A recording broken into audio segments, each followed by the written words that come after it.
راہ رہنے دے، اسے کوئی ہدایت دینے والا نہیں، اور جس کو اللہ ہدایت دے اس کو کوئی گمراہ کرنے والا نہیں۔ کیا اللہ عزت والا بدلہ لینے والا نہیں ہے؟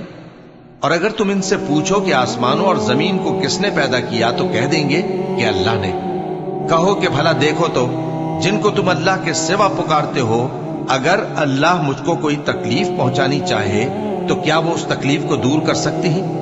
یا اگر وہ مجھ پر مہربانی کرنا چاہے تو کیا وہ اس کی مہربانی کو روک سکتے ہیں؟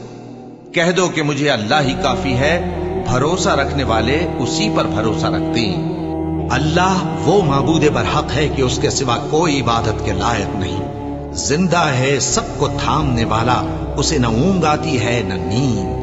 جو کچھ آسمانوں میں اور جو کچھ زمین میں ہے سب اسی کا ہے۔ کون ہے کہ اس کی اجازت کے بغیر اس سے کسی کی سفارش کر سکے؟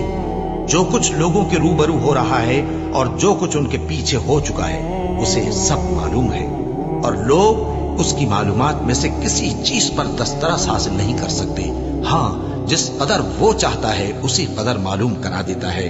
اس کی بادشاہی اور علم آسمان اور زمین سب پر حاوی ہے، اور اسے ان کی حفاظت کچھ بھی دشوار نہیں۔ وہ بڑا عالی رتبہ ہے، جلیل القدر ہے۔ دین اسلام میں کوئی زبردستی نہیں ہے، ہدایت صاف طور پر ظاہر اور گمراہی سے الگ ہو چکی ہے۔ تو جو شخص بتوں سے اعتقاد نہ رکھے اور اللہ پر ایمان لائے، اس نے ایسی مضبوط رسی ہاتھ میں پکڑ لی ہے جو کبھی ٹوٹنے والی نہیں، اور اللہ سب کچھ سنتا ہے، سب کچھ جانتا ہے۔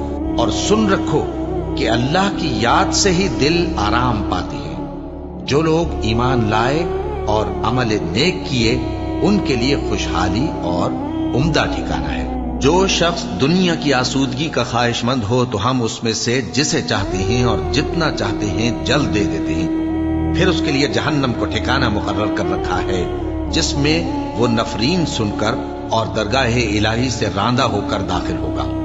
اور جو شخص آخرت کا خواستگار ہو اور اس میں اتنی کوشش کرے جتنی اسے لائق ہے، اور وہ مومن بھی ہو، تو ایسے ہی لوگوں کی کوشش ٹھکانے لگتی ہے۔ ہم ان کو اور ان کو سب کو تمہارے پروردگار کی بخشش سے مدد دیتی ہیں، اور تمہارے پروردگار کی بخشش کسی سے رکی ہوئی نہیں۔ دیکھو ہم نے کس طرح بعض کو بعض پر فضیلت بخشی ہے، اور آخرت درجوں میں دنیا سے بہت برتر اور برتری میں کہیں بڑھ کر ہے۔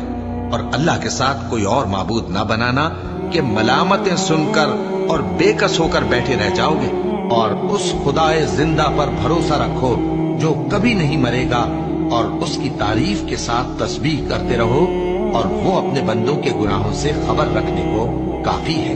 بھلا کون بے قرار کی التجا قبول کرتا ہے جب وہ اس سے دعا کرتا ہے، اور کون اس کی تکلیف کو دور کرتا ہے، اور کون تم کو زمین میں اگلوں کا جانشین بناتا ہے؟ یہ سب کچھ اللہ کرتا ہے۔ تو کیا اللہ کے ساتھ کوئی اور معبود بھی ہے؟ ہرگز نہیں، مگر تم بہت کم غور کرتے ہو۔ اے پیغمبر، میری طرف سے لوگوں کو کہہ دو کہ اے میرے بندو، جنہوں نے اپنی جانوں پر زیادتی کی ہے، اللہ کی رحمت سے نا امید نہ ہونا۔ اللہ تو سب گناہوں کو بخش دیتا ہے، بے شک وہی تو ہے بڑا بخشنے والا، بڑا مہربان۔